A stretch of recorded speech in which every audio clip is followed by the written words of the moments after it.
Hey everybody, welcome back to Backlog Banter. I'm joined today by myself, Abram Buhner, and of course my lucky to be in my presence, cohort here, Tucker Hazel. And we're going to talk Yeah, today, Tucker, about video games as we have a habit of doing here on this channel. And you're today, not of wrong. course, it's Backlog Banter. We're going to talk about the games we've been playing the past week. And Tucker, I really want you to take the stick for this one because I've had a weird week of games. I want you to take the stick for this. You're going to lead me through the next probably too long. Yeah, as usual. Yeah, Yeah. period of time as we record this video. But Tucker, Is that hi. it? Okay, well, here's the thing. Um, I looking back on the last couple of weeks of my video gaming life.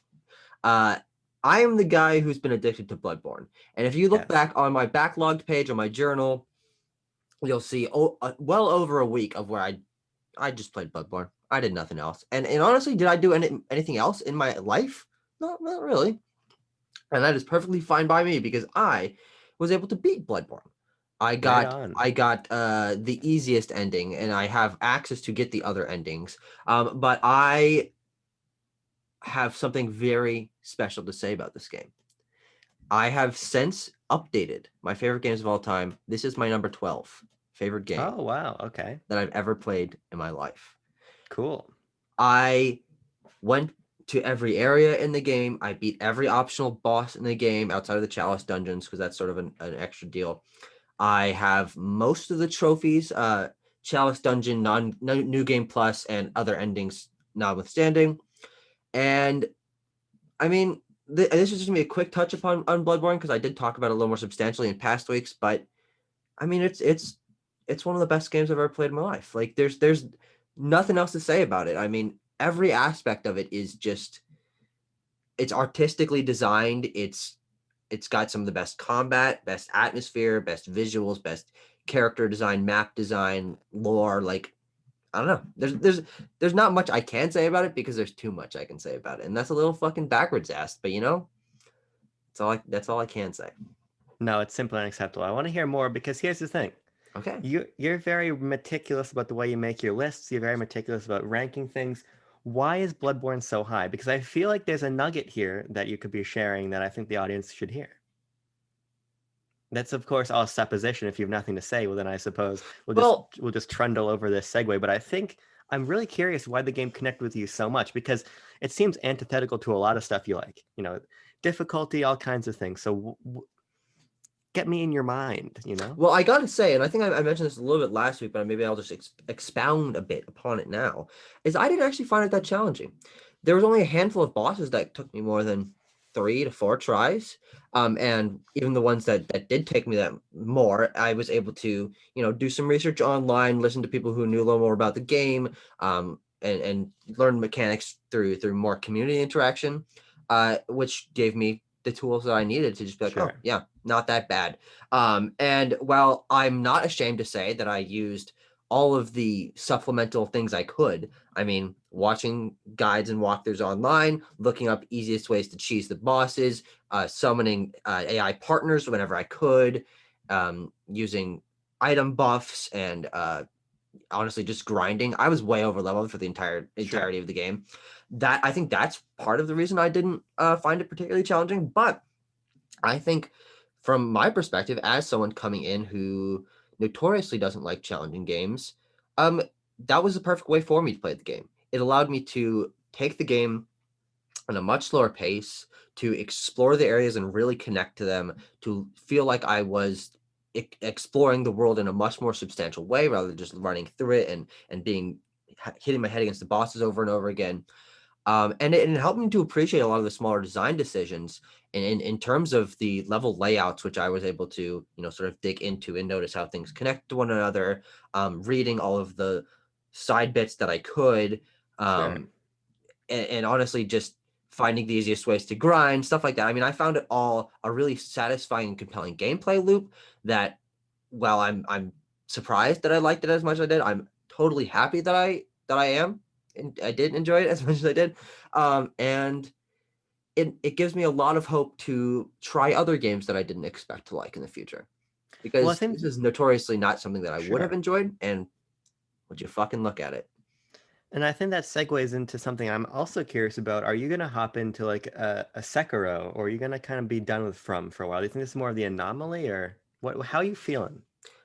I'm excited and nervous when it comes to the other Oh, From Software okay, games because knowing what I know about this series, quote unquote, history from sure, Demon Souls to Sekiro, I guess, is that Bloodborne is the different one of the bunch. Oh, Sekiro is even more different, but comparatively to Demon Souls and the Dark Souls trilogy, sure. this is the one that is a little more beginner friendly, a little more aggression rather than defensive. There's a lot of small design decisions that set this one apart from the other ones.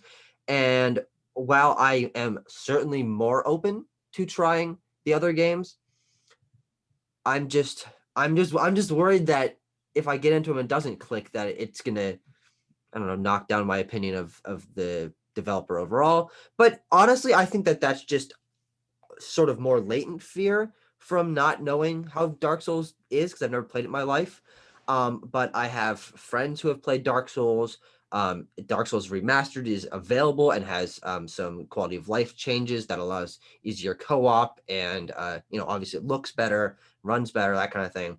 So I think Dark Souls Remastered might be the next one I give a shot, but I am definitely taking a break between them so I can feel like I'm pacing out my experiences a little more, mix it in with a few other things in between.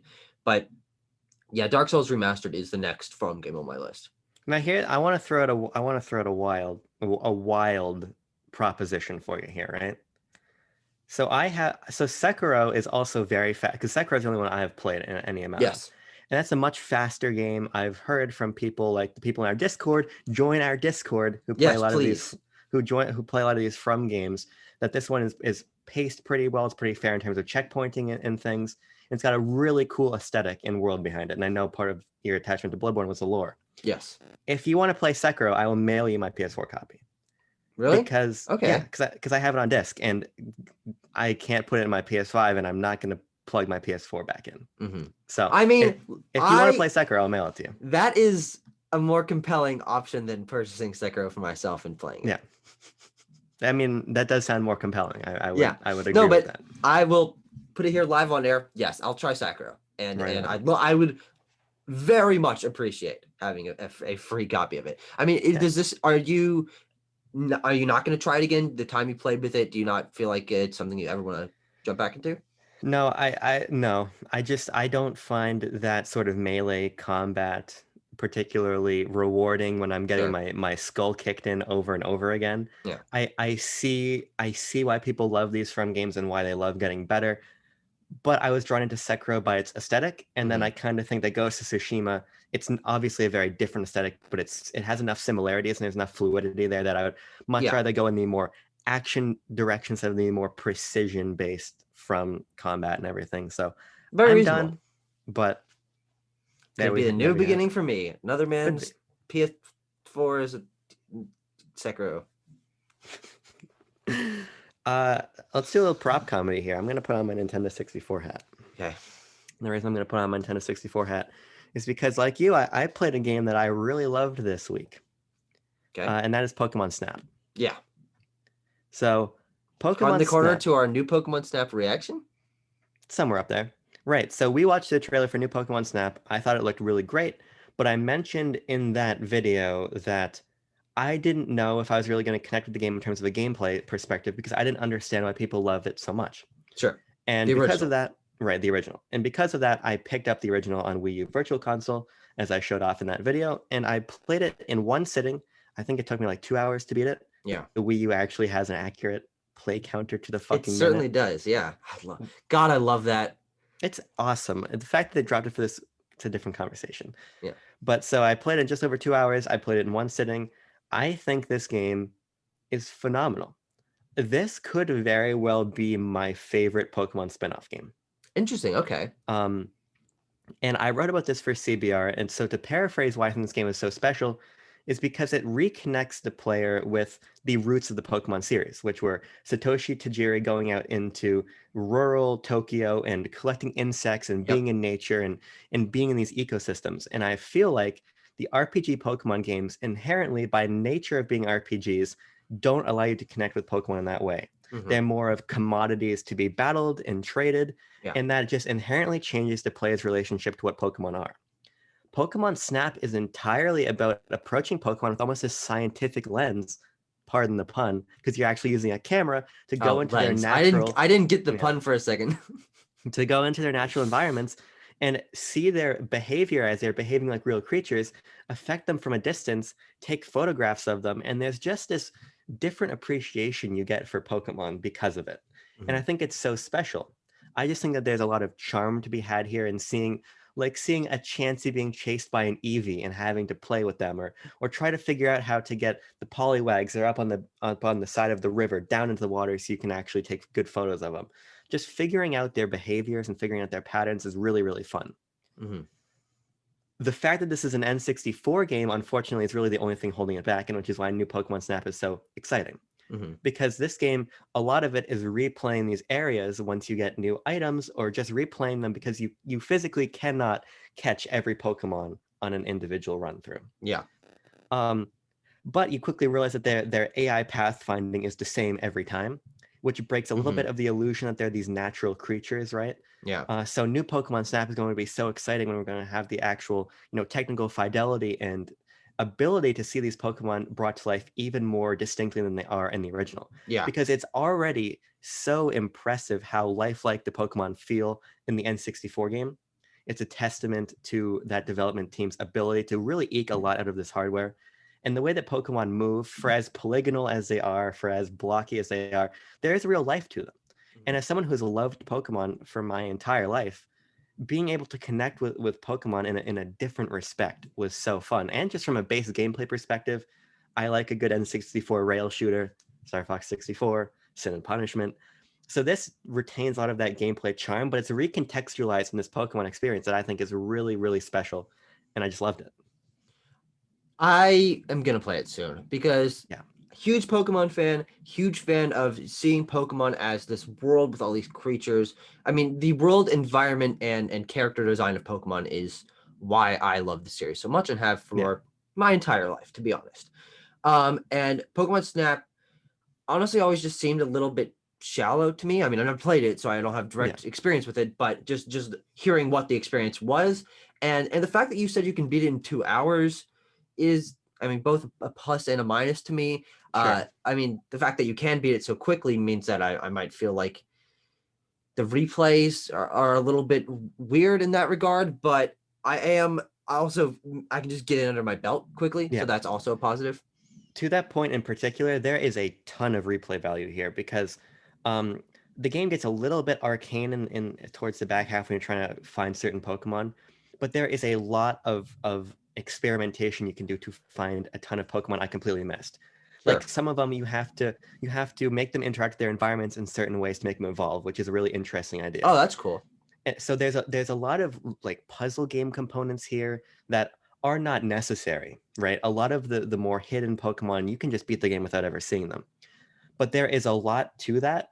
At the same time, if you're interested in score chasing, this is a really fun way to score chase because it's more than just doing the same action, but doing it a little bit better.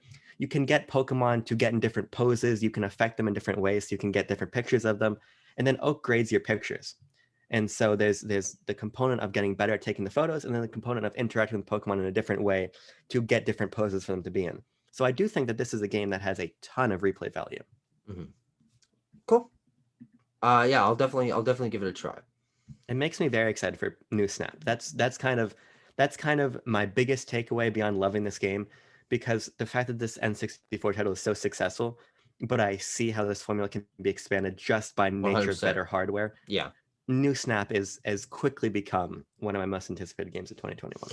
I do think that the idea of that taking obviously of the original formula and expanding it in the ways with the hardware, I think especially hopefully at least some randomization of the Pokemon's movements to make them do feel a little more natural, and so you're not just like, oh, yep, I've seen that do that exact path. Like I can track the AI in my head. And I think it certainly will. I think it'll be a more robust experience. You'd assume that they'll probably have a little bit larger story components, obviously larger areas, more varied areas. So I think that it really could be cool. I'm only a little hesitant of it because I haven't played the original game, but because I'm not sure how well a game based on replays will work in the 2021 gaming sphere. I mean, if this game is robust and long enough to not require those replays or to make specific areas a little shorter and replayable rather than an entire run through, I think that could be fun. But if it does retain short length but high replayability, I'm not sure if that'll connect with me or with the wider gaming sphere as of now. I think that's an interesting point, and I was actually listening to Arlo talk about this a little bit too.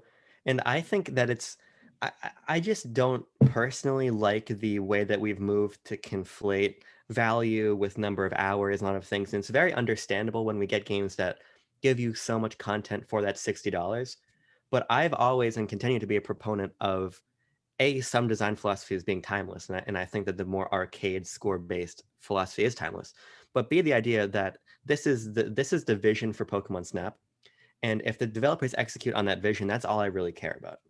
I have never been one to say, okay, Link's Awakening, I beat that in 8 to 10 hours, but I paid $60 for it. That's not a problem for me. For me, it's all about you had an idea, you executed on this idea, and if you executed on that idea well enough to justify the price tag, that's all I care about. I don't care about how long I'm spending with an experience, which I know is simply just one way to look at games and look at their value and everything. But I actually think that there's a much bigger conversation to be had about the detrimental aspects of starting to force games to be longer.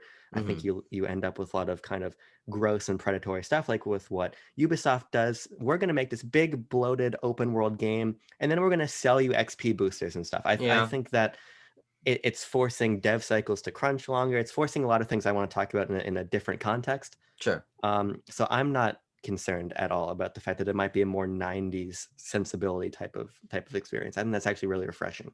Yeah, I mean, it could be cool. I did play something pretty damn cool this week. I started and played maybe 4, 5, 6 hours of Wolfenstein: The New Order. Fuck yeah. And I gotta say, my opinions on it changed so much from my first play session, which was probably an hour and a half, which was a little bit spoilers for Wolfenstein New Order, released in 2014. So if you haven't played it already, you had time. But good old BJ Blazkowicz himself gets clonked on the head and fucking spends 14 years in asylum in a very cool montage sequence in which time passes before him. And then wakes up in this world where the Nazis have taken over the planet. And essentially all I played for the first session was the opening section, which is kind of just a World War II shooter, and to the escape sequence from the asylum. So I had not yet gotten story segments. I had not gotten introduced to Anya or any of the main supporting cast outside of Wyatt, who's the one I decided to save. But that I gotta say, that first opening segment, I was very turned off by. I was like, wow, this is a generic shooter. There's not a lot of character going on here. The environments are okay. It's a fucking castle. It's a fucking beach. Like, there's not too much to it. But as soon as you escape that asylum, you hit Anya and her grandparents explaining the story. You get more of BJ like being confused about the world, and then you hit the area where you meet tons of side characters, interesting concepts, lore bits thrown at you left and fucking right, new areas that are constantly upping gameplay mechanics and stuff. You get the light chain gun thing that it's basically just a Half-Life weapon. The game changes on a fucking nose, and I was grabbed by it. I mean, I don't think BJ is a fantastic character. I think he's fine, but I think he shines brightest when he's interacting with the supporting cast, who I think are really fantastic. But I'm getting into the game a lot more than I wanted to, and I was going to be playing it right now if we weren't recording this right now, because I think I'll probably beat it today or tomorrow, just so I can have it under my belt. But I gotta say I'm really, really enjoying it, and it's only getting better as I go. So I love the Wolfenstein games. I think they're fucking awesome. The intro to New Order is notoriously bad. Okay. That's one of the main flaws of the game. And in terms of characterization, the characterization only gets better in New Colossus. Sure. I think that if you love New Order, you're going to fucking adore New Colossus I because hope that's sort so. of my arc. The New Order has excellent gameplay, but it's and this is gonna sound weird, but it's more grounded than New Colossus is. And Yep. I think New Colossus is when it really hits its stride. The series hits its stride in terms of style. Hmm. Um, but New Order is just such a strong shooter. Yeah. I really love it, and you do have these really interesting characters, and a lot of it pays off in New Colossus very well. And BJ undergoes some things that force him to be a little bit more introspective Sure. in New Colossus, which makes him a really compelling character, even more than he already was in New Order. A lot of people actually prefer New Order to New Colossus. I prefer New Colossus to New Order, Yeah. but I'm really excited to hear your thoughts as you play more of both games. And I'm just really happy that you're digging them because Yeah. they're great. Yeah. Yeah, I was prepared to only play that first hour, get in here and be like, well, this is just a shooter. yeah, But I'm glad I pushed ahead a little more and found those things that do make it significantly more creative, unique, and engaging. absolutely. Um, it is funny as someone who has played Half-Life, how ridiculously inspired by Half-Life this game is. You've got the charging stations on the walls where you go and refill your thing. You've got action segments and escape segments and stuff that are Half-Life had those exact same things. I'm not, this Sure. isn't a No. knock on the game at Yeah. all, but it's interesting as someone who has played something where the roots clearly are founded in, to see how those have evolved later on in, because this is one of the few, I would say, just like first person shooter campaign games like Half-Life that I've played since I played Half-Life. So Sure. it's interesting to see that gameplay style and mechanics be modernized in some ways, but in some ways stay basically the exact fucking same as in 1998 when Half-Life came out. Yeah, I think something I really love about Wolfenstein is that it gets rid of a lot of the more modern conventions of shooter design and returns to a little bit more arena style in some respects, where it returns to health pickups and returns to a lot of more classical elements that I Yeah. think gives the game a unique flair. Um, Glad you're liking it. Yeah. Yes. Now I've got really two more games to talk about. Okay. Um, I'll talk about a shooter next. Why not? I have been okay. Here's I the didn't say problem. anything. Here's the thing. I said that this has been a weird week, right? Hmm. Because I have played probably like 45 minutes of like six different games and not wanted Hmm. to continue, not because any of them are bad, but just because I've not been able to make anything stick. Sometimes I've got these periods where I just don't know what to play and I'll try a bunch of stuff and it's just as I've learned, as I've made this reference incorrectly many times, magnets with the same attraction are pushed apart, not different Yes. attractions. Because you can just go Um, rotate one and then they'll bounce apart. Yeah. yes. A little magnet fact for Yeah. the audience there. Physics. Um, so Tucker, I returned to a well that I had just mined last week, and that's Halo. Yeah. And I'm on the ninth mission of Halo Reach. Okay. There are 12 missions in that campaign. Good gravy. And this is one of my favorite games of all time. Good God. All right. We have been ratcheting in this direction, right? I was speaking Hmm. so highly of Halo 2, of Halo 3, And Combat and, Evolved. and Combat Evolved. And I was saying, right, that Halo 2 and Halo 3 are in a fucking run and gun battle to be a better narrative campaign shooter. Sure. Reach just comes and breaks the jaw of Halo 3 by comparison. And I think Halo 3 is a phenomenal video game. Halo Reach, also developed by Bungie, the last Halo game that Bungie made, Yeah. is a prequel to Combat Evolved. Okay. And you don't play as Chief, you play as Noble 6. You are part of Noble Team with a bunch of other Spartans, and the planet of Reach is being invaded by Covenant, and you're basically the last line of defense in a war that everybody acknowledges you're losing, but kind of aren't saying out loud. Mhm.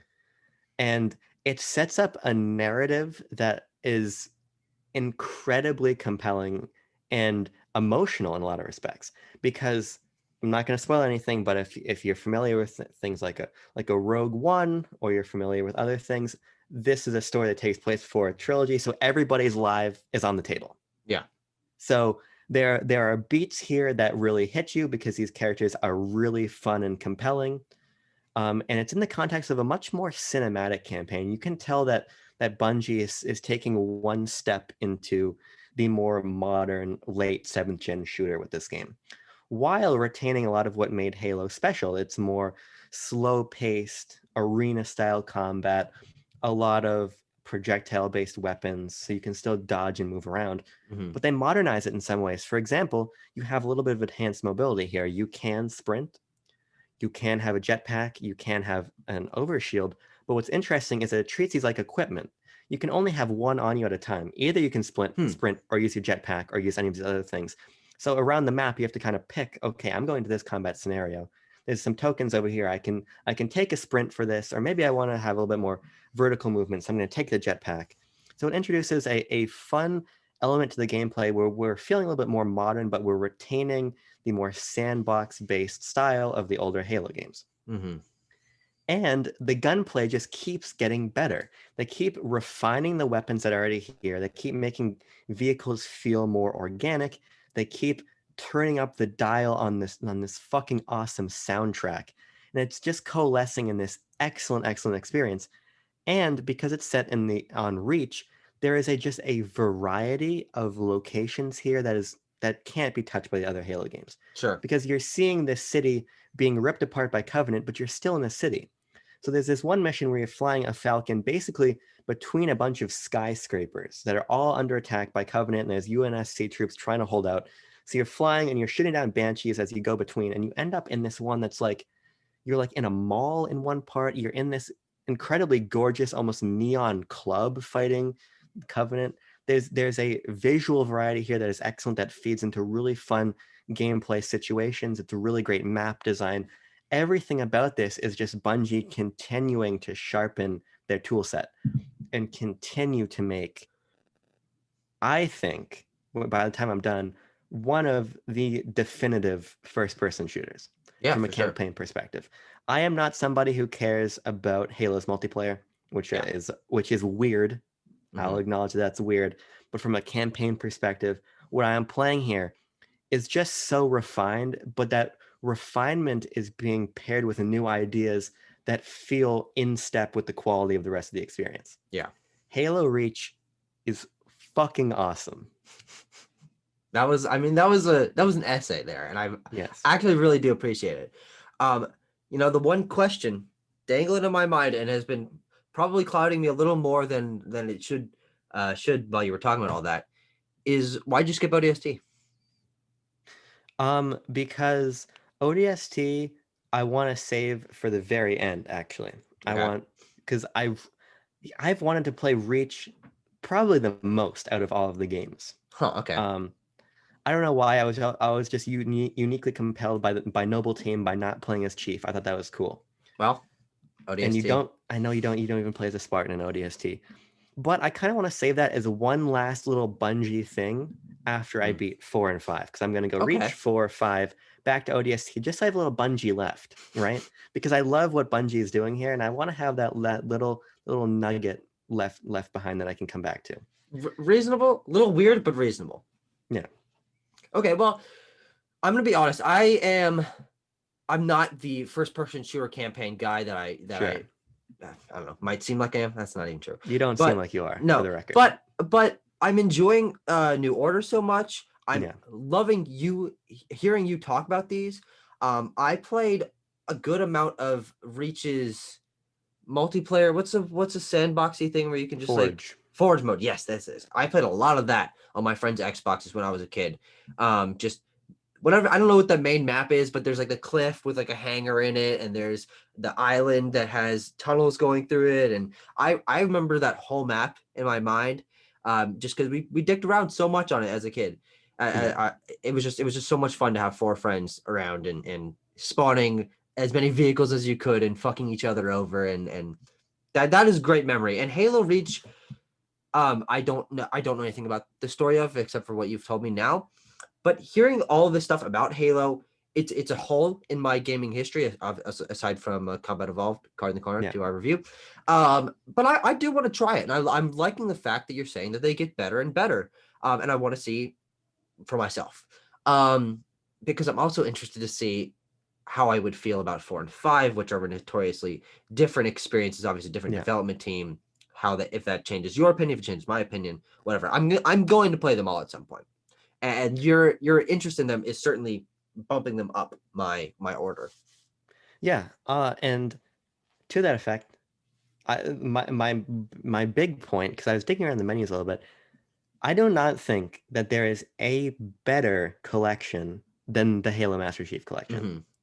This is an incredible package for a lot of reasons. Not only and not beyond the games it puts together. Sure. The ways that it integrates all of the games together is really smart. They've made like custom playlists of missions, single player missions you can play that hop you between the different games. Mm-hmm. There's so much bonus content here. You can even launch Halo 5 through the Master Chief Collection, Okay. which are notoriously different games, but they're bringing everything together. The ways that they allow you to carry various things across games, the ways that they're introducing new content still, the way they're keeping the community alive.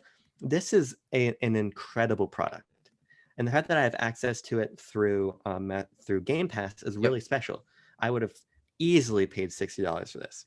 Yeah. Oh, you didn't need to, but I didn't need to. The other thing is that they have really robust and detailed stats on how much you've been playing, what your preferred weapon types are, deaths, kills, everything. Me likey. Which is very good. And the reason I bring this up is because it's giving me exact totals for campaign links. That's cool. Yeah. So, in case you're curious, I've played. I didn't check after my last Reach session, so I'm probably around 24 hours now. I was at 22 hours before, and that's across all of the games. Oh, okay. So I thought you were saying that just Reach was 24 hours long. I'm like, holy shit, you played a lot. No, not through Reach. So through Combat Evolved, through what 2/3 of Reach is about 24 hours of gameplay. So I really think you could get through everything in the MCC in probably 35 hours, maybe 40 hours. So for context, because I know that you like having the data going in, I do. They're quick games. They're quick to get through.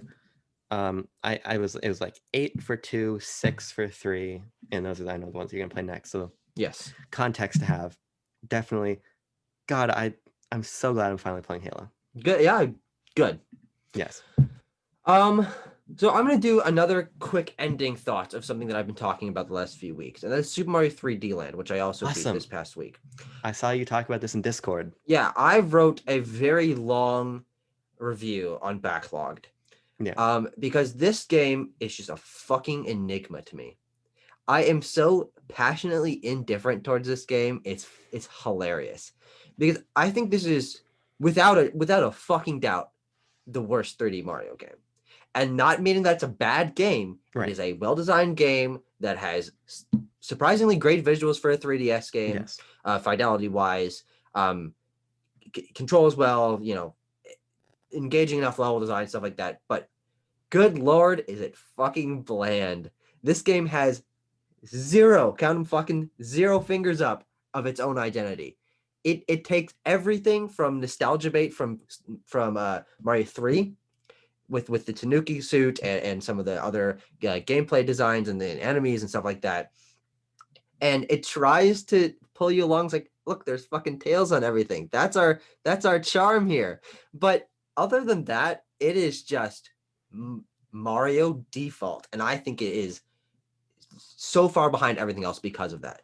Every other 3D Mario has its own style. It has memorable soundtrack. This game barely has its own unique soundtrack. It has like a handful of songs that are unique only to this. Everything else is just remixes.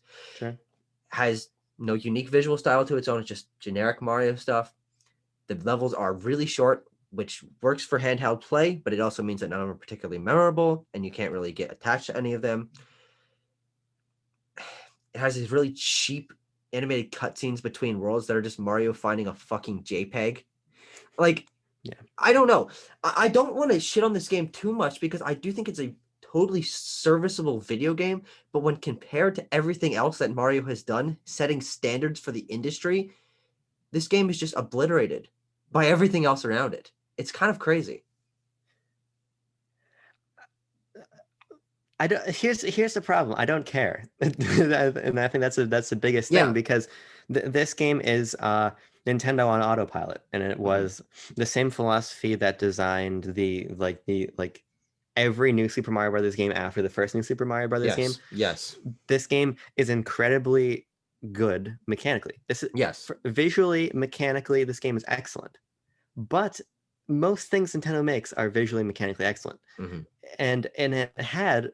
I think you're completely wrong about it not having its own identity, but its identity has then been replicated Yes. since then, Exactly. and that's the It difference. has lost that identity. It's lost its identity, and that's why Yes. I think that a 2011 reading of this game and a 2021 reading of this game are very different.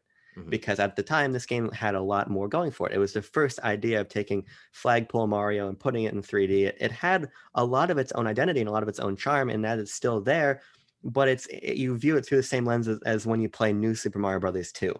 Yeah. New Super Mario Brothers 2 is fine, but it's been done better by you, and those games have all been done better by other things. Yeah. But it was a building block, right? Mhm. And because it's a building block, it's in the wall, right? Exactly. The Great philosophy, analogy. Holy shit. right? Because a lot of Mario's other 3D adventures are timeless in a lot of respects Mhm. because they do something different. But Nintendo was doing a lot of iteration in the 3DS era in particular. Yeah. 3DS Wii U was a lot of iteration, and that resulted in 3D World, which I think is one of Nintendo's best games, period. Yeah. But that meant that 3D Land was lost. So Mhm. I don't think about this game except for when you talk about it, or when Scott the Waz made that good video. He did make a good video in which he kind of just parrots the exact same things I said. And I have never seen you and Scott the Waz in the same room, I will say. I mean, I'm a skinny white boy with brown hair. I just need glasses. And I think I'd finally make transformation if he can play. Yeah. Well, that's my 3D Land rant. Done. I guess I'll maybe link my backlog review in the description. But Sure. yeah, that's all I have to say. Well, those are words and you've said them, and I think that they're correct in a lot of respects. I want to talk to you, Tucker. I'm wearing today under this, but it's a little bit chilly up here in Maine. I'm wearing my Sonic the Hedgehog shirt. Yeah, Japanese one, bought from a shoe store. Yes, these are all true facts. Providence, Rhode Island. I purchased it. I wore this today mostly because it was the thing on top of my drawer when I got dressed. But it was good timing because I want to talk to you to end this or my portion about F-Zero GX. Fast? Is that the correlation? No, because F-Zero GX was developed by Sega. Fun fact. Oh, okay. That a lot of people aren't aware Actually, of. I was not. So fucking learn something new every day. You just fact check you on that. I believe you, can but fact check me, but I'm 100% correct about that. So I have been wanting to play F-Zero GX for about as long as I've been alive, which is not true because I was alive before the game came out. So I'm telling you a falsity. But it feels that way because I've wanted to play F-Zero GX for so motherfucking long. Yeah. And I finally bought a copy off eBay. Spent about $50 on it, which is about a full retail price for a game in this era. But I spent about $50 on it. Got it with the manual, with the case. Very happy. And I've been playing it. And this game is really weird, and it's really great. It does a lot of very strange things. First of all, it has a complete story mode. Okay. However, you can only play one story mode level at a time because you need to unlock every chapter with tickets. You get tickets by beating previous story mode missions. However, you don't get enough tickets from a story mode mission to unlock the next one. You also need tickets for playing the Grand Prix mode. So you're kind of jumping between different aspects of F-Zero GX to get tickets to unlock various racers or to unlock new story mode chapters and things. So the setup of the game is a little bit wonky. It matches with the fully bizarre and endearing CGI cutscenes, which tell a story that I'm not very deep into yet, because like I said, I have to earn tickets and playing other modes. But there's a level of love and care here that's just really special. For instance, you win a Grand Prix, and your racer gets interviewed on F-Zero TV. And so this fucking wacky dressed interviewer who looks like he's on a reality TV show comes up and holds a microphone up to your character, and you get to pick what interview questions he asks, and Captain Falcon will answer them and talk about why he's a racer and stuff. There's a lot of love and care that went into this game that makes it really special. And the core gameplay, Tucker, is it's just so good. Hmm. This people say this game is fast and difficult, and they're not fucking lying. Nobody was misleading me when they said this game is very fast and very difficult. Okay. I would say that in some ways it's inaccessibly difficult. Interesting. Okay. I'm holding my own on fucking novice difficulty. Hmm. And I would consider myself to be, and you can correct me if I'm wrong, but a pretty serious gamer.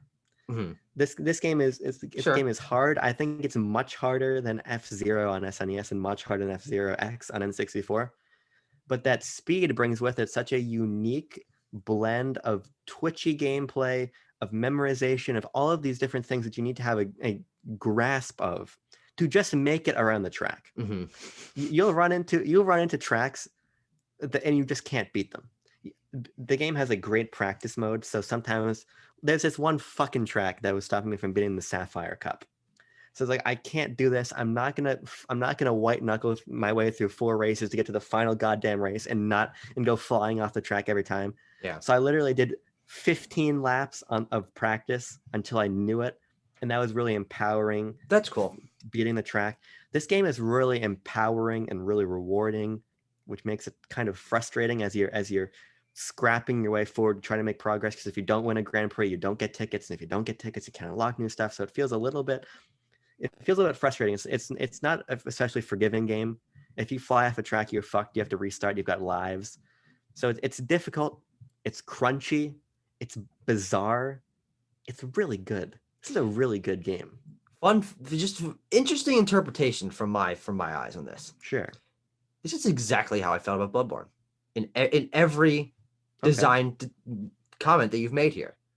Pushing through the difficulty, it being unforgiving in places, lots of love and care in it, crunchy gameplay. Like, I mean seriously, and that's might just be the difference between you being more engaged by racing games and me by action games. I don't even know how you would categorize Bloodborne in terms of, but I think there is a gameplay philosophy there that, you know, I'm totally willing to give F-Zero GX a try. I mean, I haven't played any of the F-Zero games. I've probably dabbled in the SNES one, not in any significant capacity. Sure. But I don't know. I mean, I just find that very interesting that there's a gameplay style there, but the gameplay philosophy, game design philosophy rather, is very similar across, you know, clearly a long period of time. These were released over a decade apart, but I'm assuming 2002 or 2003. I don't remember. 3, yeah, so barely a little over a decade apart. But I mean, I don't know. I just wanted to throw that out there because I do think that's what I had in my mind for everything you were saying. Yeah. So I'm really glad I finally played it. I am nowhere near beating it yet. I think this is gonna be a slow burn kind of play over time type of deal. Mm-hmm. Once I finish Reach, which will be this evening, I'll go back to F-Zero GX. Sure. So yeah, it's really great. I'm glad to hear that. Collection. Yeah. So I have 2 other games that I want to quickly touch on, and then I have one final thing I want to talk about. Okay. It's not a specific game. Hello, Eleanor. Would you like to leave? Goodbye. She was waiting patiently by the door. I respect that. We will not address the species of whomever you just let out. Watch yesterday's episode of BLBS. I played a game with my good buddy pal Tanner Dykstra the past few days. A game that he purchased on PlayStation store online digital. Yeah, I'm not heard of it. One that is co-op that I've had some experience with, not enough, but that I was enough experience to get us through it. Cuphead is a fucking hard game, but it's a lot of fun. It's a lot of fun to drag a friend with and revive each other and push through and give each other tips as you're moving around. We beat Inkwell Isle 1, which is the first world. And good Lord, did it fucking take us a while. I mean, I don't think there was one boss that Tanner was alive for when we beat it, because he would usually die halfway to 3/4 way through, and then I would push through the rest. But we had a lot of fun going through this, and looking back on it, it's a game where I don't know if the difficulty is gonna I think it's going to be a turnoff for us. I don't think we're going to Yeah. really push through much more. But damn, is it well designed? God, fuck, is it beautiful? Soundtrack is absolutely unmatched. I mean, this game is on its own level in so many regards, but I think it's just a little bit too hard for me, to be honest. I think so. So I have played Cuphead. I played it when it came to Switch. Yes. Because I didn't have any Xbox stuff prior. Well, might have had. There's like this weird, like maybe 6 week period where I had a One S and then I sold it to my friend and used that money to buy a new pair of Joy-Con and Super Mario Odyssey. Mm-hmm. That's just a weird and hazy thing. But the point is, I didn't really have Xbox hardware for any substantive period of time, so I played it on Switch when that port came, and I don't remember how far I got. I think the casino boss might be the last one I did, where you're fighting like a slot machine, which is not super deep into the game either. I think, like you said, I think it's deeper than I ever got, which I played on Steam. It's a stunning game in terms of its presentation, and mechanically it feels really good. But I think the problem with Cuphead is that its difficulty is very simple. And what I mean is you're basically you're holding down shoot and you're dodging, which is fun. But when the bosses have so much health and when the gameplay is so simple, when you do just get smoked by that last hit, I see the appeal of wanting to go back, but I just don't think that the gameplay mechanics are enough for me to want to. You know what I mean? Yeah. It's the strength of the presentation that pushes me through. And I think that the gameplay is a little bit better suited to the run and gun sections, which I know a lot of people don't like. Hard disagree. I think that they're better because it introduces more to the gameplay, I suppose. I just think that the basic dodge and shoot, to me, against the bosses that have so much fucking health in the game, I completely understand the design philosophy of saying, no, we're not going to have an easy mode of any substantive merit, for a From game or from Studio There is a MDHR. simple mode, however, on each boss, but you don't get credit for beating the boss until you beat them on regular. Yeah, and like I know that I just suck at games like this sometimes. Yeah. For as much as I want to be better at them, so that's definitely currying my favor in the negative direction. Usually that's a positive phrase, but I don't know. I don't know. I just think that Cuphead didn't quite stick. Yeah, and I'm interested to see if Tanner puts any more time into it. He's notoriously not someone who pushes through and finishes a lot of games. That's one of his New Year's resolutions is to push through and beat more games. Sure. But I'm just not sure if Cuphead's going to grab him because the difficulty was, especially, honestly, we were having a really hard time on those running gun levels. The first one took us probably 30 plus minutes to get through. And we couldn't get through the second one. So luckily, I think those are optional. They're really just available for you to get coins to buy more stuff in the shop. Sure. Shop system, very good shop system. But there are a lot of really cool small design decisions in Cuphead that I think are fantastic. I just don't think the difficulty lends itself to me having an experience that I really want to get into. I also think that it's a better game on Switch. I think that having that handheld form factor, for me, sometimes if I'm really banging my head against something, I'd rather be banging my head against it while I'm lying in bed, maybe listening to a podcast or something and playing at the same time, trying to overcome the difficulty. For me, I just really like the flexibility of handheld gaming. So having it on Switch was really cool. So actually, we're gonna slip the thing I want to talk about right in the middle of those two games that I wanted to finish off with, and that was that I bought my first game on WiiU Virtual Console. I thought it was Pokemon Snap, and I thought that all of a sudden we were going to end up having a discussion about Pokemon Snap. It was okay. It was not. I don't think I could give you a list of every game that Nintendo has available on the Virtual Console, and I don't think you'd be able to get it. Because my next guess would have been, okay, it's something Zelda that you wanted to play. No. I bought Brain Age. Train your brain from day to day. Yes, I love Brain Age. No, not to play Brain Age. Because it's the cheapest DS game that allows you to hack your Wii U. Okay. Damn it. I want to talk about Brain Age. Do you actually like Brain Age? Yeah. I have Brain Age on my DS, but I don't give a shit about it. I have Brain Age on my Switch, which was never released in North America. I love Brain Age because my mom loves Brain Age. She used to play Brain Age on like my DS all the time. I think Brain Age is such a fun part of Nintendo's Blue Ocean philosophy. This is not the discussion you wanted to have, so I No, apologize, but I'm it's not fine. sorry. I think that having Dr. Kawashima there, there's such a charm to Brain Age.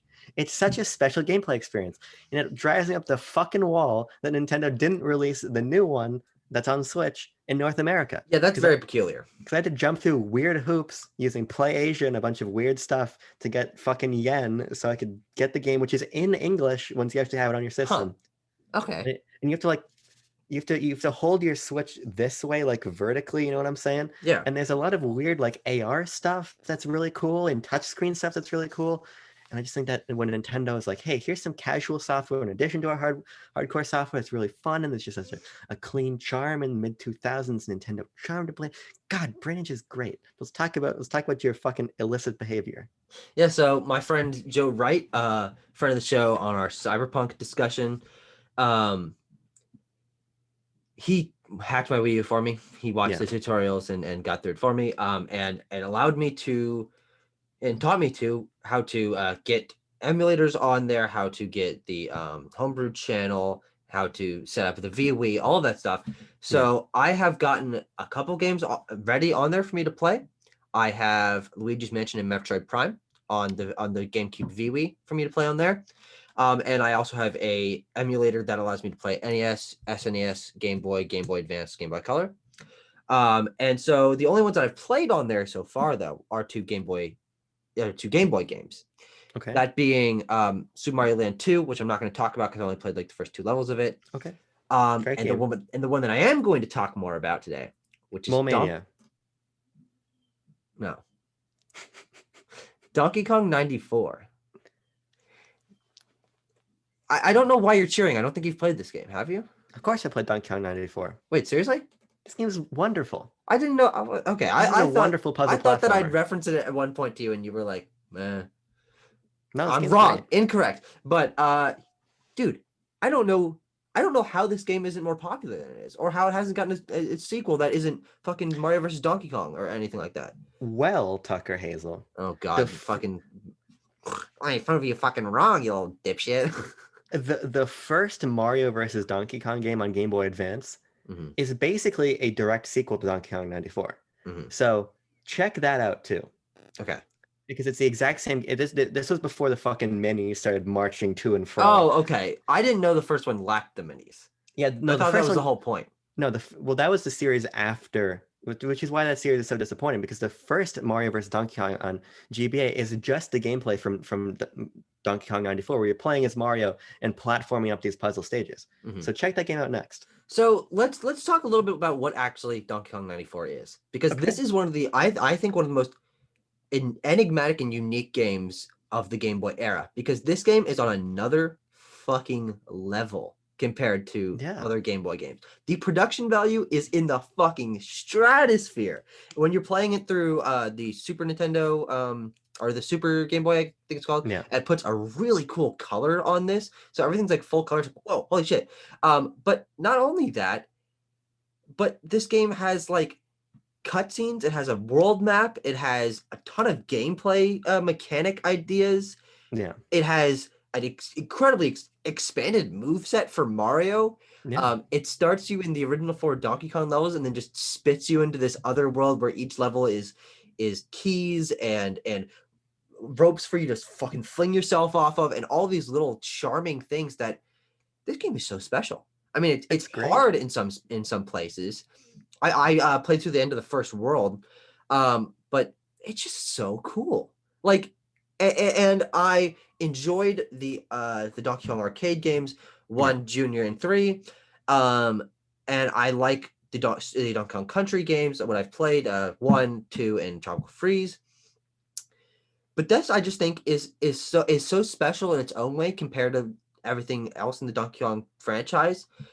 That I'm so happy it exists, and I just wish it was A, more accessible, and B, higher profile, because I really do think that mechanically, production value wise, I think this is probably one of the coolest Donkey Kong products. The country games have their own style, but they're just 2D platformers. This is a smaller scale puzzle 2D platformer that I don't really think Nintendo has a strong version of in their current library, and I wish that this was a larger thing for them. Yeah. So I've played on 3DS Virtual Console, which is where I have it, Mhm. which is probably I think the most accessible way to play it. So I don't Sure. have any of like the super what is this Super Game Boy player bonuses. So I never have seen It it in puts this color like that. arcade cabinet around it with like a Yeah. marquee and like little logos. It's full color. Oh, it's great. Yeah, so I've only ever played just basically the 3DS port of the just raw Game Boy game, which is still great. And like I said, I think you should play Mario vs. Donkey Kong next because the first one is just its gameplay again, but Hmm. on GBA, which is cool and has new ideas. I actually played that first, and then I was introduced to 94 through Nintendo Power, Hmm. which is why I picked it up. And it's just really fun. It's way more of a Mario platformer than people would sort of get the notion of based on the game's just called Donkey Kong. Yes. I think a lot of the problem with how the game is set up is it's just called Donkey Kong. You would think that it's just an maybe an arcade port on GBA of Donkey Kong, but it's so much more than that. Yeah. So people ought to really check it out. Like It, $4 on 3DS. Come on, people. $4. yeah. Great deal. Free on. It's illegal. But I'm very excited to have, no matter the legality of it, to have this access to basically all of Nintendo's history. Plus, I can also add emulators for PS1, PS2, I think Dreamcast, stuff like that. There's so much flexibility with the homebrew channel and all the emulators. And God, I'm excited to play Metroid Prime. I there's just so many good games out there, and my friend Joe has been over basically every other day. He's been watching football with me. We've been playing games together, and he's been talking about the games he's been playing, and he's given me access to his entire PS4 digital library, so I can play any of the games that he's bought. There's so many good games I want to play, and I'm sitting there just getting mentally overwhelmed, but so happy that Yeah. I'm into video games, and there's so many good ones that I get to play. I'm just Yeah, and happy. and I also think that even if you don't futz with your Wii U, it speaks to I think the strength of the Wii U being in that back catalog, right? Mhm. If you can get your hands on a Wii U affordably, because God fucking knows that you probably don't have a Wii U in your home right now. We're the Mhm. outlier. There is so much great legacy content there, and I'm very excited that you're playing more of it. And when you start Metroid Prime, when are you gonna start Metroid Prime? Actually, I should have phrased the question that way. Um, Because I'll play it let with me you. let me finish New Order today or tomorrow, and then I'll Let me start it. finish Halo Reach today. Well, you know what? Fuck it. Let me finish New Order today. I'll push through it today, and we can start Metro Prime tomorrow. You down for that? Yeah, No? probably. We'll Oh, see. okay. We'll see how I feel, but we're both gonna play Metroid Prime before we die. I would hope so. This has Any been other an tangential exciting. topics you want to talk about? No? I mean, Yes? I let's talk really briefly about Star Wars Bounty Hunter. I just need No. 30 What the seconds fuck of is your that? time.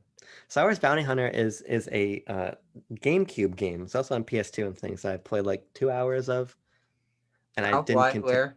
When? on my GameCube the other day. You own Um, this game? yeah, I own this game. I own it on PS2 also, actually.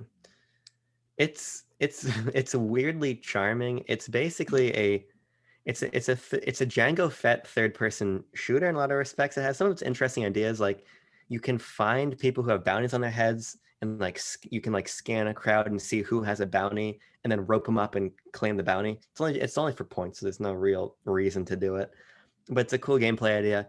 It's a really smooth but fairly shallow third person shooter and light platformer that is worth checking out if you can get it for cheap, and you can definitely get it for cheap on PlayStation Store. I think you can get it for either $5 or $10.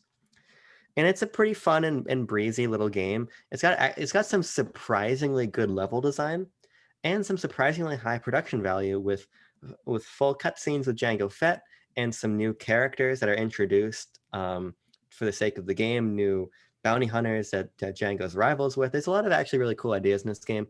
I think the gameplay is a little too shallow. I think that's why I didn't want to continue because it ends up being a early 2000s lock-on third-person shooter where you're just Sure. holding you are holding down R and hitting A over and over again to shoot people. And that's the extent of the depth of the gameplay. But it's an interesting time. It's a lot more interesting than I ever thought it was. It's just a game that I had from being a kid. So I'm Hmm. glad I played it a little bit, just have a better understanding of what it is, but it's not something to really delve into very deeply. Now, that's not the extent of games you dabbled in this week. Do you want to just do a rapid fire of those, and I'll let you know if I want to talk about them? I played a little bit of Battlefront 2 because the game is free on EGS and has a humongous spike in popularity to the point where EA and DICE put out a statement like, "Sorry, we didn't expect this," and they had to up server capacity. Huh. So I just hopped in for a little bit. It's in its current state, it's really an excellent Star Wars game. Um, I played Star Wars Squadrons in PSVR finally for about 20 minutes, and it made me want to throw up, unfortunately, so I had to stop, which is really disappointing because it's such Yeah. an immersive and cool experience, but I just unfortunately can't. Um, Reasonable. I played a little bit of Jedi Fallen Order because I thought I might want to replay that. I Okay. just downloaded because it got a new patch for next gen consoles and you can get it through EA Play through Game Pass. So I just downloaded Sure. it and played it. I just played the intro sequence again. I really do love that game. I know you have deep issues with it, Yeah. but I think it's something kind of special. I thought, hey, maybe I'll finish Age of Calamity, and then I played 2 missions, and I'm like, because I'm so close to the end. I'm like Sure. 6 missions away from the end of this fucking game, and I would like to know the ending because I have not spoiled myself on it. Oh, interesting. Okay. But I just find it monotonous. I played 2 more missions and I just find it monotonous. What is cool, and you're probably not going to play it, and even if you do, it doesn't matter. They introduce new characters that are fun, like who are in Breath of the Wild but not playable or really major. So basically, like disciples of Urbosa and Rivali, like they're friends, kind of. You get to play as, which is pretty fun. Like you get to play as, what's her name, Origi or something, who's another Gerudo, but you play as, she's this little girl holding onto a sand seal. So you Well, fight with so a sand seal, which is is it super the cool. it's the little girl that like helps Yeah, you find the Verdania, whatever, yeah, whichever one the fuck is. So yeah, it's their like, yeah, it's like their children kind of. yeah, Or which but ones not of their them? children. All of Like them are they're, children, correct? I think I don't I think think they're children. Goron, the Rook's guy, is his son. Am Oh, I it might wrong? be. I don't remember. It's been so long since Or I've. maybe Mifa and Sidon are They're siblings. okay. Yeah, there's That's for like sure. different relationships between the. But I knew they were in the game. I think that was something that had been spoiled for me. It was like I was Yeah, like, oh, gonna see how expansive the roster was. But yeah, and you finally get to play as them, which is kind of cool. Like fucking playing as basically as this little girl getting pulled around by a sand seal is neat. But I just find the game really monotonous and it runs really poorly. sure. Um, did I dabble in anything else? I'd like to I don't report that I think so. just placed my free order for Star Wars Battlefront 2 in Epic Game Store. Nice. It's Can we worth play it playing. together? You have it on Epic, or are you playing it on Um, PlayStation or Xbox? I Whatever. think my laptop would kill itself if I tried to play Star Wars Battlefront 2 upon it. I have it on PS5. I don't, and PS4. I don't know if it's crossplay. I don't. I doubt it. I doubt it too. Anything else? Age of Calamity, the last thing. I think that is the last thing. Of course, still playing Clubhouse games and Mario Kart with Jean. Meh, meh, Lovely games, but meh, meh, meh, meh, meh, my meh, my meh. my three main games were F-Zero, Reach, and Snap. Very reasonable. That was a good time talking about video games. It A was. It good got time me this week. excited. I was a little worried about this episode, just personally. Don't know why, but it turned out all right. Yeah. But thank you for joining us, everyone, for another weekly round of us talking about random fun games that most people aren't going to talk about. We have a Discord channel that I would love for more people to join. We did get someone else in it a couple days ago, which is nice, who's active and not a porn bot, which is fantastic. Which we have gotten. Yeah, we have. Yeah, I was so excited when someone joined, then it was a fucking hentai bot. It was so funny because Tucker gets really excited whenever if you want to feel special, join our Discord because Tucker gets really excited. And then the first message was like, "Hey, 18 plus hentai, blah blah blah," and you got really disappointed. Just so funny. Yeah, not really, no. But I've got plenty of stuff under my skirt for next week. I think I'm gonna beat. I've never beaten Donkey Kong 94, so I think I'll beat that for next week. It's 100 fucking levels. I just HLT beat it. It's 6 hours. Well, I probably played for 45 minutes, got to the end of the first world. Well, that's because you have a peanut brain. Yeah. You couldn't figure out the puzzles. Probably. But we'll see you guys with me and my peanut brain included next week for another episode of BLB. Thanks for watching. Yeah, what he said. Do you think that with all of the RE Village news, we should spend at least a couple minutes speculating about what might get us at SawCon this week? How do you spell that? Saw, like SAW? Yeah, SawCon. What does it stand for? Sock on these nuts. Ooh. Is that a joke or is that actually what It's it's a called? joke. There's no fucking thing called sock on. That's the joke. It sounds like suck on. Yeah, yeah. Sock on. Yeah. Well, Sock on. yeah. Wow.